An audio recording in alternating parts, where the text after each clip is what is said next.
welcome to Bethel Kids at Home. I'm Ryan, and this week we are in our series Reconnect, Build the Bridge, learning all about how Jesus shows us ways that we can build the bridge between us and God and our friends and God. Have a good week.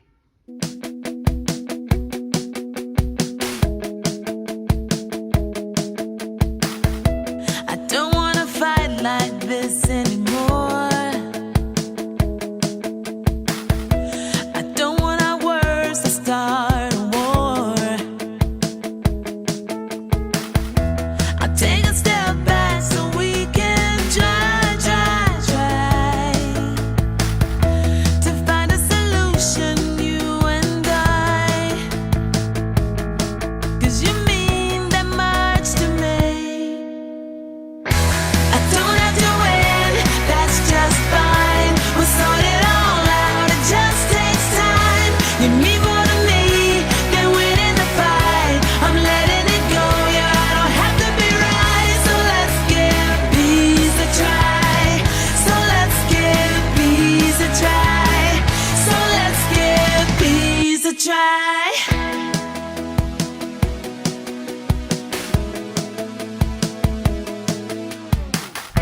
Seems like we've been down this road before.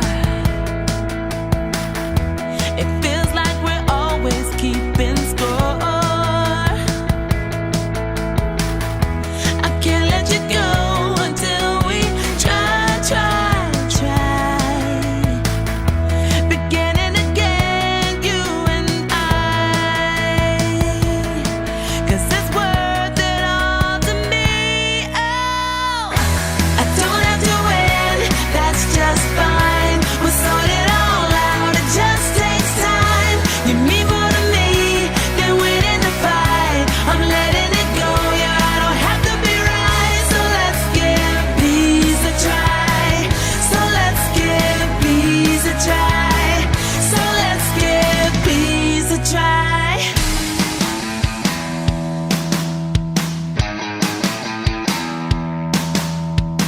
I wanna build you up, and so I'm giving in. I wanna build you up, and so I'm giving in. Because it's not about whether or not I win, 'cause you mean more to me than that.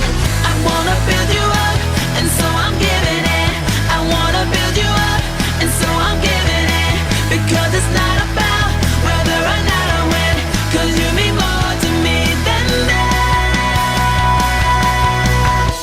I don't have to win, that's just fine. We'll sort it all out, it just takes time. You mean more to me than winning the fight. I'm letting it go, I don't have to be right. So let's give peace a try. So let's give peace a try. So let's give peace a try. I don't have to win, that's just fine. We'll sort it all out, it just takes time. You mean more to me than winning the fight. I'm letting it go, I don't have to be right. So let's give peace a try. So let's give peace a try. So let's give peace a try. I wanna build you up, and so I'm giving in. I wanna build you up, and so I'm giving in. I wanna build you up, and so I'm giving in. So let's give peace a try.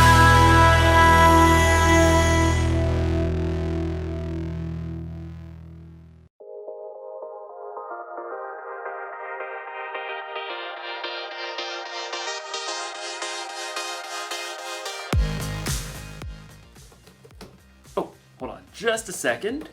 And send. Hey everybody, it's me, Jacob. Sorry about that. Had to post about my favorite team. They're playing tonight and they're gonna crush the competition. Crushed it. That's what my team's gonna do to your team. Oh yeah! Huh. Excuse me just a second. What? Somebody commented on my post. Your loser team is gonna eat dirt tonight. Oh, I'll show them. I've got the perfect comeback. Oh yeah? Well, your head is filled with dirt. Boom. And post. Jacob, what are you doing? I don't know, Jacob. Maybe we should do this. But Jacob, Why ever not? Because this week we're talking about peace. Peace is proving you care more about each other than winning an argument. Oh, but I don't want to make peace. I want to get even. There's only one thing that'll help me calm down and make the right choice. A can of chips. Whew.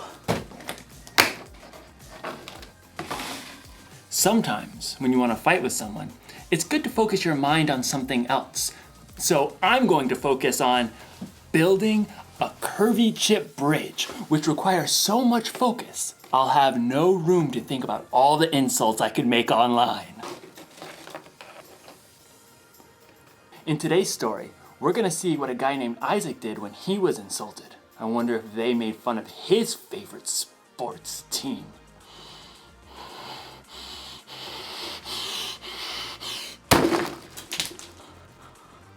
Oh, no. Guess I'm gonna need to focus a little bit more. I'd better start over. See you on the other side.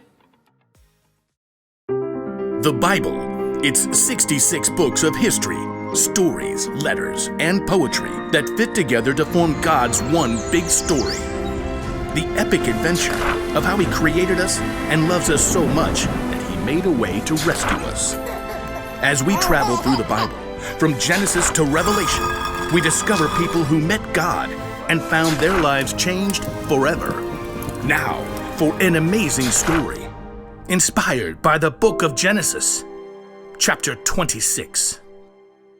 God had chosen Abraham to follow him, and God made the same promises to Abraham's son, Isaac. I will make your children after you, as many as the stars in the sky, and I will give them all these lands. All nations on earth will be blessed because of your children.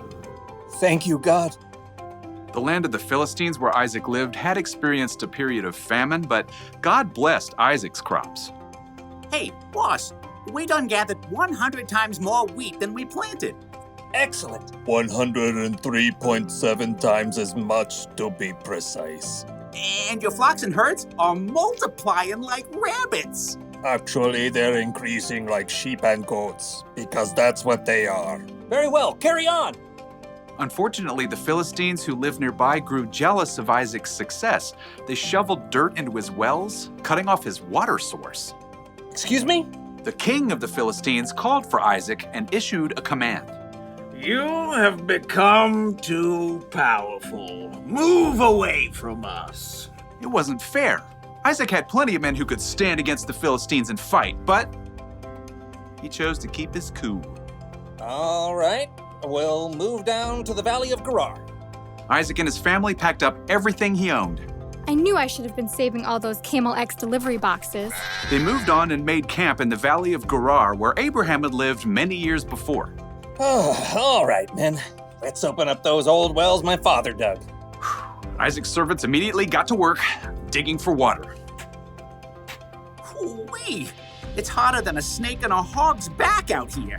My calculations of soil composition, we should hit water in precisely 2.6 seconds. Well, ain't that the bee's knees? Abraham's old wells filled with cool, clear water once again. The happy herds and flocks could drink their fill. That is, until the nearby Philistine herdsmen showed up. So kind of you to open up these wells for us. Step aside, the water's ours. Isaac's servants gaped at the Philistines. You got some nerve. These wells belong to Isaac by ancestral tradition and dint of hard labor. Whatever. We're taking the well. Oh yeah? We're gonna have to fight me for it. I believe the appropriate course of action is to flee. As Isaac's servants and the Philistine herdsmen faced off, Isaac himself arrived. Easy does it, fellas. There's plenty of land in this valley for everyone. We'll move along. But we can take them. Let's go. So Isaac and his family and his servants and his flocks all moved camp down the valley, and once again his servants set out to dig new wells. This is an exercise in futility. Yeah, well, I've been working out. My futility is really strong. Look here! The new wells also produced clean, clear, cool water, but it wasn't long before Philistine herdsmen arrived on the scene. Yes! Another day, another well for us. Why, I'll flatten you back to the flood. Step aside. Eek, save me. Once again, Isaac showed up. Take it down a notch, please. There's still room for everyone. Oh, come on, we could knock them flat. Yes, we could, but we're not going to. Move on out, boys. For a third time, Isaac and his men moved camp, and once again his servants dug new wells. This time, I'm gonna tie those bullies in knots and dip them in garlic. Oh, look, water. Yay. Wait for it. Wait for it. This time, no one challenged Isaac or his servants. They were left to tend to their flocks and herds in peace. That is until one day, Isaac spotted King Abimelech heading his way with a host of advisors. When the royal entourage arrived, Isaac welcomed them. Why have you come to me? You were angry with me and sent me away. Abimelech shifted and exchanged a glance with his advisors. Well, we saw clearly the Lord was with you, so we want to make a peace treaty with you. We always treated you well. We sent you away peacefully, and now the Lord has blessed you. Give us your word you won't harm us. I can do that. Isaac prepared a feast for the Philistines. Early the next morning, the men made an agreement to keep peace with each other. Then, the Philistines went on their way. Need a drink? Pretty good well right there by the road. Yep, even though Isaac had the power to win a fight, he had chosen to stay strong and walk away 3 times in a row. And God had blessed him with peace. The Philistines insulted Isaac when they sailed right in and took over his wells, causing him to move 3 different times. Truth is, Isaac had a right to be angry, and he knew he was strong enough to crush the Philistines. But Isaac also knew that he could make peace simply by digging another well. And in the end, the Philistines made a peace treaty with Isaac. Being strong doesn't mean you have to fight. And making peace doesn't make you weak. Think of Jesus. He was stronger than any of us. But he allowed himself to be arrested and put to death on a cross so he could make peace with all of us once and for all. You're not weak when you make peace. When you choose to hold your temper and stay calm instead of losing it, you show others how strong you really are. So here's the one thing to remember today. You can show you care about others by walking away from a fight. Don't get me wrong, there are definitely times to stand up for yourself and to stand up for other people. A grown-up you trust can help you know when. But sometimes, the best way to build a bridge to someone else is to walk away. Look at this. Ta-da! Isn't it a thing of beauty? See, building this helped me just calm down a bit. I don't even care about getting revenge. I just want to enjoy the game. Go team, go! Walk away, win! Yeah! Woo? No, that doesn't feel right. That's for off the field. See you next time.